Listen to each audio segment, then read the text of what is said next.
अच्छा बेटा, तो अब इसके बाद हमें ये चीज़ समझ में आ गई कि बॉल की अरेंजमेंट तो चेंज हो जाएगी but the mass remains the same. तो इसको कहेंगे हम लॉ कंजर्वेशन ऑफ मास, कि फॉर एनी गिवन सिस्टम आपके पास मास अनचेंज्ड होगा, सेम होगा। यानी कि नाइदर बी क्रिएटेड, ना तो मैं इसको क्रिएट कर सकता हूँ मास को किसी भी ऐसे सिस्टम में, और ना ही मैं डिस्ट्रॉय कर सकूँगा कि वो गायब हो जाए। तो ना ही आप क्रिएट कर पा रहे हैं, ना ही आप डिस्ट्रॉय कर पा रहे हैं, तो यही law conservation of mass consider किया। अच्छा, अब आप इसी मास की जगह रिप्लेस कर दें कंजर्वेशन ऑफ मोमेंटम। अब आप रिप्लेस कर रहे हैं कंजर्वेशन ऑफ मोमेंटम। जब मैं कंजर्वेशन ऑफ मोमेंटम की बात करता हूँ तो इसका मतलब क्या है कि अब हम कंजर्व करेंगे किसी भी आइसोलेटेड सिस्टम के लिए, किसी भी सेपरेट सिस्टम के लिए मोमेंटम को। अब मोमेंटम को कंजर्व करने का मतलब क्या हो गया कि let suppose it is a system which is set to be an isolated system. अब अगर ये आइसोलेटेड है तो इट मीन्स कि इसमें, इसके अंदर ना तो कोई एनर्जी एंटर हो सकती है और ना ही एग्जिट हो सकती है, ना ही कोई मोमेंटम इसमें एंटर हो सकता है और ना ही एग्जिट। तो इसका मतलब क्या है, कंजर्वेशन ऑफ मोमेंटम, यानी कि momentum of the system remains the same. अब देखिए, now we are considering two objects. ये पहला ऑब्जेक्ट है और ये दूसरा ऑब्जेक्ट है। Now the mass of first object is m1 and second one is m2। इसकी इनिशियल, इसकी जो वेलोसिटी है वो u1 है और इसकी वेलोसिटी हम क्या कंसीडर कर रहे हैं, u2। Now both are moving in the forward direction, ये भी इधर जा रहा है, ये भी इधर जा रहा है। सो इफ समवन सेज कि what is the total momentum, अगर कोई आपसे कहे कि टोटल मोमेंटम बताइए किस चीज़ का, टोटल मोमेंटम ऑफ सिस्टम, तो आपके पास क्या होगा, दोनों ऑब्जेक्ट्स का मोमेंटम अलग अलग था। लाइक अगर मैं फर्स्ट ऑब्जेक्ट की बात करता हूँ तो उसको मैं मोमेंटम p1 कह लेता हूँ, जो कि किसके बराबर है, m1, जो कि किसके बराबर होगा, m1 और u1। और इसी तरीके से जो p2 होगा इस वाले ऑब्जेक्ट का, वो बराबर होगा m2 और u2। तो ये दोनों चीज़ें आपने सेपरेटली लिख ली। ना if you want to find the total momentum p, तो वो मोमेंटम आपके पास आएगा m1 u1 plus m2 u2, because both objects are moving in the forward direction.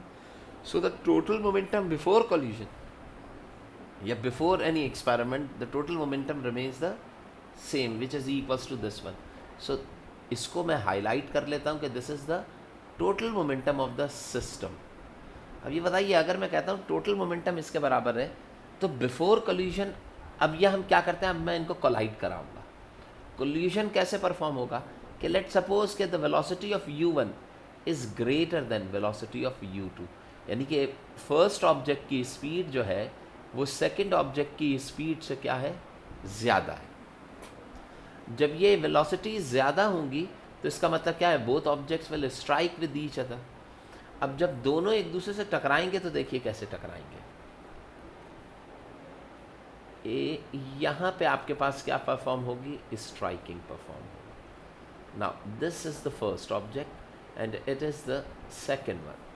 इसका मास क्या है, m1 है, इसका मास क्या है, m2। इसकी वेलोसिटी क्या है, अभी टकराने से पहले इसकी वेलोसिटी u1 है और इसकी वेलोसिटी क्या थी, u2 थी। Both are moving when they are striking with each other, जब एक दूसरे से टकराएंगे तो दिस ऑब्जेक्ट अप्लाइंग फोर्स, ये जो u1 है ये फोर्स F अप्लाई करेगा ऑन सेकेंड ऑब्जेक्ट u2। तो ये जो फोर्स u1 अप्लाई कर रहा होगा इसकी डायरेक्शन क्या होगी, फॉरवर्ड होगी, जो कि इस पे अप्लाई करेगा। ठीक है, this force is applied mass m1 on object m2, और रिएक्शन के तौर पे m2 जो है वो ऑपोजिट फोर्स, रिएक्शन ऑपोजिट होगा। This force is applied by m2 on m1। तो बताइए, ये फोर्स जो है ये अप्लाई हो रही है m2 पे और ये वाली फोर्स अप्लाई हो रही है किस पे, m1। अब ये बताइए, ये दोनों फोर्सेस क्या काम करेंगी कि अगर मैं पहली फोर्स देखता हूँ ये F, तो ये अप्लाई हो रही है m2 पे, and m2 is moving in this direction rightwards. तो ये फोर्स जो है वो u2 की स्पीड या वेलोसिटी को क्या कर देगी, इसकी वेलोसिटी को ये इंक्रीज कर देगी, बढ़ा देगी। और जब ये वाली फोर्स अप्लाई होगी, ये राइट साइड वाली एफ जब अप्लाई होगी बैक साइड के ऊपर, तो ऑपोजिट टू द मोशन, तो ये फोर्स जो है वो u1 की स्पीड को क्या कर देगी, डिक्रीज कर देगी। तो एक की स्पीड बढ़ जाएगी और एक की स्पीड क्या हो जाएगी, कम हो जाएगी, due to third law of motion. ये थर्ड लॉ ऑफ न्यूटन कह लीजिए आप। न्यूटन्स का जो थर्ड लॉ है उसके रिलेटिवली दोनों की स्पीड जो होगी वो चेंज है।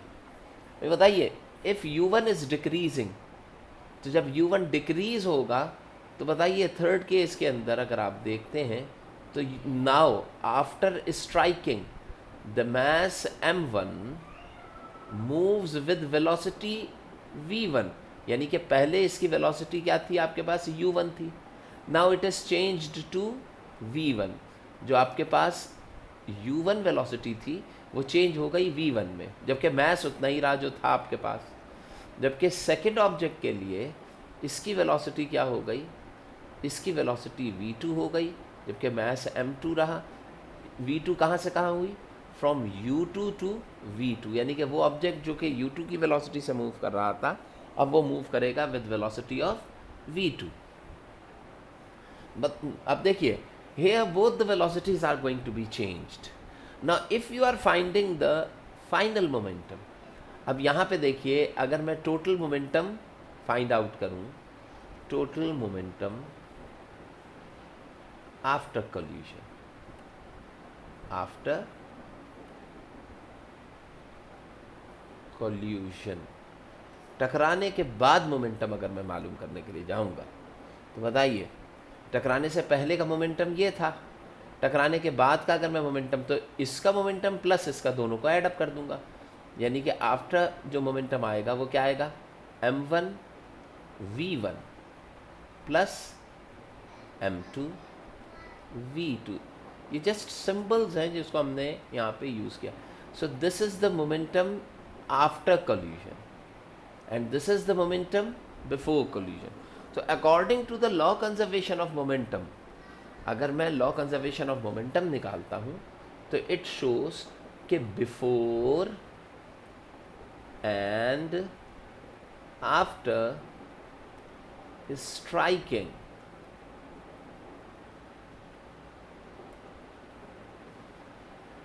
total momentum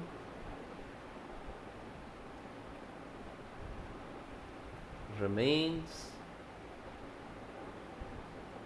the same. Total momentum remains the same. तो it shows कि मैं इसे कैसे लिख सकता हूँ, m1 u1 plus m2 u2 is equal to m1 v1 plus m2 v2, यानी कि before and after collision there is no change in momentum. Individual momentum is going to be changed but the total momentum remains the same before and after collision.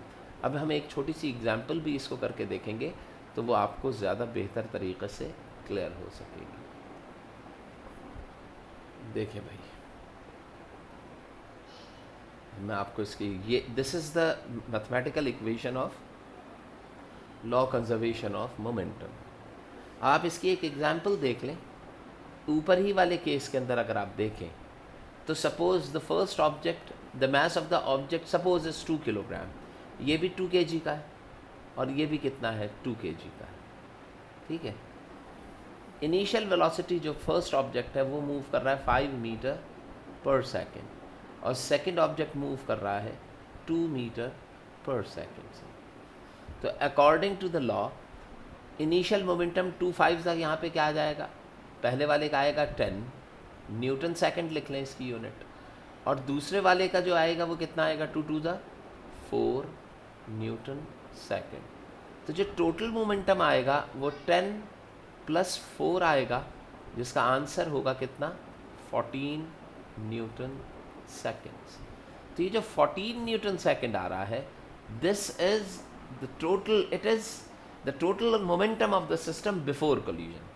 अब आप ये बताइए कि जब ये objects आपस में टकराएंगे तो इनकी स्पीड्स क्या हो जाएंगी, चेंज हो जाएंगी। अब कैसे चेंज होगी? मैस अभी भी आपके पास कितना है, 2 किलोग्राम आफ्टर स्ट्राइकिंग, और इधर भी कितना है, 2 किलोग्राम। लेकिन अब आप ये जानते हैं वेलोसिटीज़ आर चेंजिंग। पहले ऑब्जेक्ट की वेलोसिटी डिक्रीज हो जाएगी, सपोज 5 थी, 5 से कम होकर कितनी हो गई, कितनी रह गई आपके पास, 3। यानी कि यहाँ पे वेलोसिटी डिक्रीज हो गई है बाय 2, तो इसकी वेलोसिटी कम होकर कितनी हो गई, 3 metre per second. Opposite force लगी थी ना, तो 5 से कितनी हो गई, 3, तो डिफरेंस कितना आया, 2 का आया। तो ये 2 वेलोसिटी इंक्रीज हो जाएगी अपने फॉरवर्ड ऑब्जेक्ट की, यानी कि वो ऑब्जेक्ट जो 2 से मूव कर रहा था इस पर 2 एडअप होगा, तो now it will move with 4 metre per second. यानी कि अगर इसकी 2 मीटर पर सेकेंड डिक्रीज होती है तो इसकी 2 मीटर पर सेकेंड इंक्रीज हो जाएगी। Now we are finding again the law conservation of momentum के रिलेटिवली इनके मोमेंटम्स निकालेंगे। अब आप ये बताइए कि अगर मैं पहली बॉल का निकालता हूँ, कैलकुलेट करता हूँ P1, तो वो कितना है, 2 3 6 न्यूटन सेकेंड आएगा फर्स्ट बॉल का। सेकेंड बॉल का कितना आ रहा है, 2 4 8 न्यूटन सेकेंड। तो अब आप ये देखिए कि ये फर्स्ट मोमेंटम है, ये फर्स्ट बॉल का है और ये सेकेंड बॉल का। अभी बताइए फर्स्ट बॉल का पहले मोमेंटम जो था आपके पास ऊपर वाले केस में, वो फर्स्ट बॉल का पहले जो मोमेंटम आ रहा था वो 10 आ रहा था, लेकिन अब वो 10 से, इस 10 से कम होके कितना रह गया, 6, यानी कि 10 से डिक्रीज कितना हुआ, 4। तो बताइए जो अगली बॉल का 4 था, वो जो 4 डिक्रीज हुआ है वो 4 में एडअप होके उसको 8 सेकंड न्यूटन सेकंड कर देगा। यानी कि जितना मोमेंटम फर्स्ट बॉल का डिक्रीज होगा, सेकंड बॉल का उतना ही मोमेंटम क्या हो जाएगा, इंक्रीज। तो when you add both of them, जब आप इन दोनों को क्या करेंगे, एडअप करेंगे। अब आप जब इसे एडअप करने के लिए जाएंगे तो देखिए यहाँ पे था आपके पास 10 + 4, और यहाँ पे देखें आपके पास क्या है, 6 + 8। तो यहाँ पर भी you will get answer 14 Newton second, और यहाँ पर भी आंसर क्या आएगा, 14 न्यूटन सेकेंड्स। तो इट शोज कि मोमेंटम ऑफ द सिस्टम, जो आपके पास सिस्टम का मोमेंटम आ रहा है, दैट रिमेन्स द सेम और कांस्टेंट। यहाँ पे दोनों तरफ मोमेंटम ऑफ द सिस्टम जो है वो आपके पास क्या आ रहा है, कांस्टेंट। तो इसका मतलब ये हुआ, लॉ कंजर्वेशन ऑफ मोमेंटम आपको ये कहता है कि before and after collision the total momentum of the system remains the same if we are considering an isolated, and the collision should be an elastic collision. Elastic collision ऐसा collision होता है जिसमें energy जो है वो क्या रहे, conserve रहे।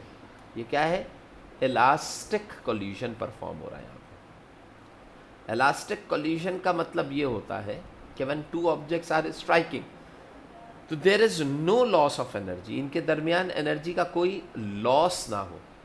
ऐसा ना हो कि अगर एनर्जी शिफ्ट हो रही है तो वो कम्प्लीटली, अगर इसने 3 एनर्जी दी है, 3 एनर्जी रिलीज़ किए, तो ये गेन कितनी कर लेगा, वही जो एनर्जी ये देगा दूसरा ऑब्जेक्ट वही एनर्जी क्या कर रहा होगा, गेन।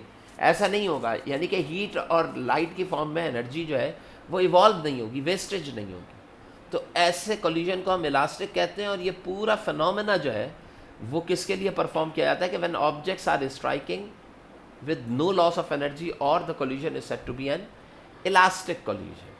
ठीक है, अच्छा जी, अब यहाँ तक तो बात समझ में आ गई। अब इसका जो अगला सेटअप है उसको अगर आप देखें तो उसमें देखिए क्या कहा जाता है। अब उसमें हम कुछ केसेस डिस्कस करेंगे जिसके रिलेटिवली इसी की कुछ इन्फॉर्मेशंस जो हैं वो हमारे सामने आएंगी। अब आप देखिए, आपने Newton's third law of motion जो था, न्यूटन थर्ड लॉ, अब थर्ड लॉ आपने क्या पढ़ा था, for every action there is an equal and opposite reaction. For every action, for every action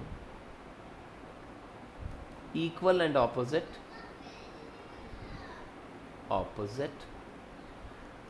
reaction. यानी कि इसमें क्या है, इक्वल ऑपोजिट रिएक्शन, एक्शन और रिएक्शन आता है। अब आप ये बात जानते हैं कि if we are taking a balloon या कोई बुलेट है, देखिए ये है एक पिस्टल,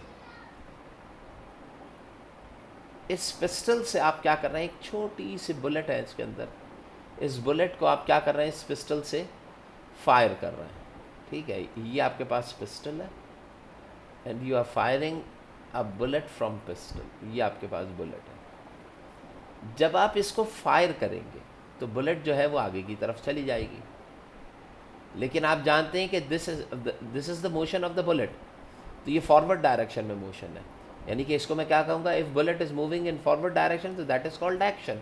लेकिन आप जानते हैं कि a reaction force is acting on your hand, reaction आपके हाथ पे अप्लाई होगा जो कि इस गन को कहाँ मूव कराएगा, backward, same amount of force.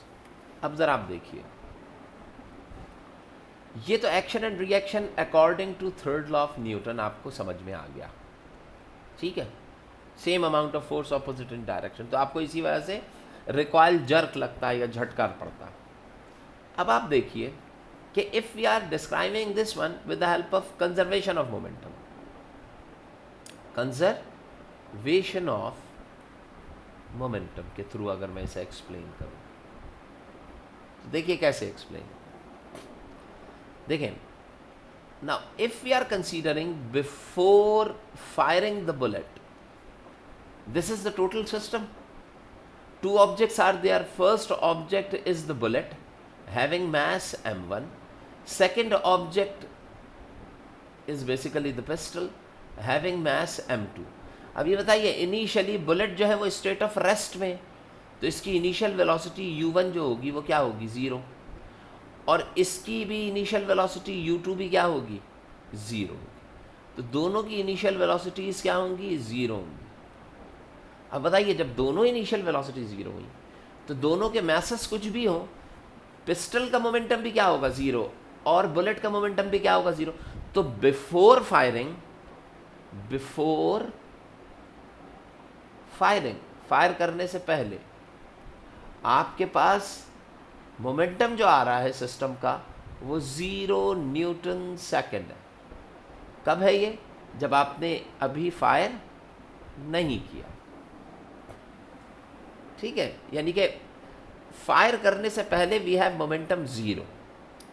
अब ये बताइए, according to the law conservation of momentum, अगर मैं कंजर्वेशन ऑफ मोमेंटम की बात करूं, ये लिखा है कंजर्वेशन ऑफ मोमेंटम, अगर मैं कंजर्वेशन ऑफ मोमेंटम की बात करूं तो जो बिफोर फायरिंग आ रहा है रिजल्ट, वही आपके पास क्या आना चाहिए, आफ्टर फायरिंग भी आना चाहिए, आफ्टर फायरिंग भी आना चाहिए, यानी कि आफ्टर फायरिंग भी रिजल्ट क्या आना चाहिए, 0। अब बताइए, फायरिंग के बाद अब आप अगर ये सिनेरियो देखते हैं तो after firing the bullet is moving in the forward direction, fire हो लेने के बाद बुलेट यहाँ से निकल गई और forward, now bullet is moving very fastly, now its velocity is v1, its mass is same m1 but its velocity is v1, पहले u1 0 थी, अब इसकी v1 सपोज आपके पास आ रही है 100 मीटर, बहुत तेज मूव कर रही है पर सेकेंड, तो बताइए, और इसका मास सपोज आपके पास हो गया 0.5, बताइए अगर मैं 0.5 किलोग्राम मास से 100 मीटर पर सेकेंड की वेलोसिटी को मल्टीप्लाई करूं तो सिर्फ इस बुलेट का जो मोमेंटम आएगा that will be equals to 100 multiply by 0.5 and you will get answer 50 Newton second, and this is the momentum of what, ये मोमेंटम किसका आ रहा होगा, इस बुलेट का आ रहा होगा, ये जो बुलेट फायर की गई। तो बताइए, इस सिस्टम में बुलेट का मोमेंटम तो 50 आ गया, यानी कि अगर मैं बुलेट का मोमेंटम कैलकुलेट करूं तो what you will get answer 50 Newton second which is moving in the forward direction. लेकिन अब प्रॉब्लम यह है कि you will have to get the answer 0, आपने आंसर 0 लाना है नीचे भी, जबकि बुलेट मूव करके आंसर को +50 लेके आ गई है। तो now in order to balance it, in order to get the answer 0 Newton second, what will happen, अब इस सिस्टम में इस बुलेट के बजाय के अलावा दूसरी चीज़ क्या है, ये पिस्टल है ना, तो अब ये पिस्टल क्या करेगी, पिस्टल ये करेगी कि it starts move in the backward, खुद ही से ये कहाँ मूव करने लगेगी, बैकवर्ड डायरेक्शन, यानी कि इसकी वेलोसिटी की डायरेक्शन क्या होगी, जस्ट ऑपोजिट। अब ये इसका मास तो भाई ज़्यादा है, सपोज के इसका मास जो आ रहा है मेरे पास वो सपोज मैं आपसे कहता हूँ कि इसका मास आ रहा है 25 किलोग्राम, इसका मास पिस्टल का जो मास था वो कितना है, 25 किलोग्राम है, ठीक है। तो अब ये बताइए कि इसके मास को कंजर्व करने के लिए इसकी वेलोसिटी कितनी होनी चाहिए, 2 metre per second with negative, क्योंकि 25 को 2 से मल्टीप्लाई करेंगे तो आंसर कितना आएगा 50। तो when we place its value here, तो what you will get answer, again you will get answer 0, यानी कि 50 न्यूटन सेकेंड किसका है, ये आपके पास है बुलेट का। और ये जो आंसर आ रहा है -50 मीटर पर सेकेंड, देखिए ये नेगेटिव कैसे आया है ये मैं अभी आपको बताता हूँ। ये -50 मीटर पर सेकेंड जो है ये किसका है, गन का है या पिस्टल का। तो अब आप ये बताइए कि पिस्टल को बैक साइड पे ही मूव करना था। रीजन क्या है कि if this bullet is moving in forward direction तो its momentum is positive, and if pistol is moving in backward direction its momentum is said to be a negative one. तो बताइए जब मेरे पास +50 आ गया और मैंने उसको कैंसिल करना है तो इट इज नेसेसरी कि this pistol should move against the bullet. जब पिस्टल इस बुलेट्स के अगेंस्ट मूव करेगी तभी जो मोमेंटम आएगा वो नेगेटिव हो जाएगा और ये एक दूसरे से कैंसिल आउट होंगे and you will get answer 0। तो इसका मतलब क्या है कि जब आप किसी पिस्टल से फायर करते हैं तो बुलेट तो आगे चले जाती है, जो आपको बैकवर्ड जर्क लग रहा होता है वो उस वक्त आपकी पिस्टल जो है वो आपके मोमेंटम को बैलेंस करने के लिए कहाँ मूव करती है, खुद से बैक साइड पे। अगर ये बैक साइड पे मूव ना करे तो एक्शन के तौर पे bullet will not be able to move in the forward direction, ठीक है। अगर ये पिस्टल मूव ना करती तो टोटल मोमेंटम आफ्टर कोलिजन आपके पास 50 आ जाता, लेकिन चूंकि इसको बैकवर्ड मूव कर रहे हैं तो that is -50, both are cancel out. तो बिल्कुल इसी तरीके से रॉकेट की अगर आप एग्जांपल लेते हैं तो रॉकेट के अंदर भी आपके पास क्या होती हैं, गैसेस होती हैं। और रॉकेट की जो गैसेस होती हैं, जब रॉकेट ऊपर की तरफ जाता है, देखिए ये है रॉकेट जब ऊपर की तरफ जा रहा होता है तो रॉकेट से गैसेस जो होगी वो नीचे की तरफ निकलेंगी। अब बिफोर कोलिजन रॉकेट का मास, रॉकेट की वेलोसिटी भी क्या है u1 0, इसकी भी वेलोसिटी गैसेस की भी क्या है u2 0, क्योंकि स्टैटिक है गैसेस अभी। लेकिन जब कंबस्शन होता है तो तमाम गैसेस नीचे की तरफ तेज़ी से निकलना शुरू करती हैं, तो इनकी कोई ना कोई एक सर्टेन वेलोसिटी ना v2 जो है वो आपको मिल जाती है। इसके अगेंस्ट v1 जो है वो ऑपोजिट डायरेक्शन लेता है ताकि मोमेंटम को क्या किया जा सके, बैलेंस किया जाए। तो तमाम ऐसी एग्जाम्पल्स जिसके अंदर आपको एक्शन का रिएक्शन मिलेगा, that is due to law conservation of energy momentum. ये किसकी वजह से हो रही होती है, लॉ कंजर्वेशन ऑफ मोमेंटम की वजह से परफॉर्म होती है।